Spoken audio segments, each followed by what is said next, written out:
हिंदुस्तान ने total 54 Rafale तैयारों का order दिया हुआ था, तो 36 अभी तक आए थे उनके पास, जिनमें से 3 जो हैं वो तो जहाँ बहक हो गए, कुत्ते की मौत मर गए।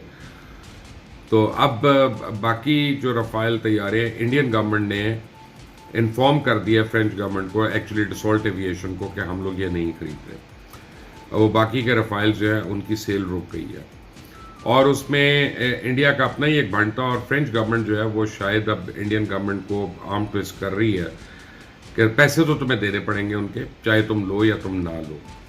हुआ क्या, ये जो बाकी के जहाज थे ये आप समझें कि क्या कहते हैं इसको, नेवी के लिए थे, इंडियन नेवी के लिए थे।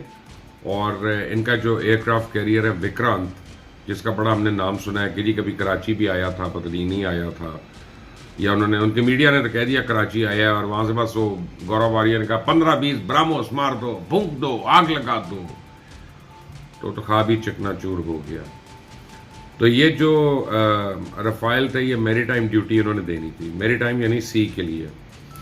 अब जो विक्रांत है उसका जो डेक है वो छोटे साइज का, यानी उसकी जो जिसके ऊपर उसने लैंड करना है, और उसका विंग स्पैन बड़ा है, तो वो राफेल जो है उसमें फिट ही नहीं आना था, वो आ ही नहीं रहा था। तो अब इनको प्रॉब्लम पड़ गई। अब इनका ख्याल है कि उसे मिक्स ही उतारें चलाएं, जो भी करें किसी तरह से।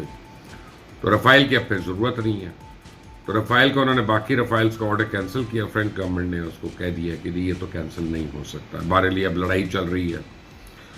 ये बेसिकली जब विजन नहीं होता ना एयरफोर्स में, फिर वो यक मारती है, या आर्मी में या नेवी में। और इंडियन एयरफोर्स, इंडियन आर्मी और इंडियन नेवी में हम देख रहे हैं कि वो तवातर से यक मार रहे हैं, और एक पॉलिसी नहीं है। हर फोर्स को उसका जो चीफ होता है ना, वो एक विजन देता है। आर्मी को आर्मी चीफ विजन देता है, नेवी को नेवल चीफ विजन देता है, एयर को एयर चीफ देता है, और फिर वो सारे आपस में एक दूसरे के साथ स्टडी भी करते हैं, अपनी अपनी जो टेक्नोलॉजी एक्वायर कर रहे होते हैं, ताकि उसको इंटीग्रेट करें। कि मसलन अगर PL-15 आपने मिसाइल लिया, तो वो आप जहाज से भी मार सकते हैं, आप PL-17 ज़मीन से भी मार सकते हैं, आप यानी उसकी मल्टीपर्पज़ चीज़ें होती है ना, कि सैटेलाइट से भी कंट्रोल्ड हो, आपके प्लेन्स के रडार भी उसको कंट्रोल कर रहे हो, या प्लेन्स का जो कंट्रोल है वो उसको कंट्रोल कर रहा हो। जो भी तरीक़ाकार होता है, ये एयरफोर्स वालों को ज़्यादा पता है, हमें तो नहीं पता।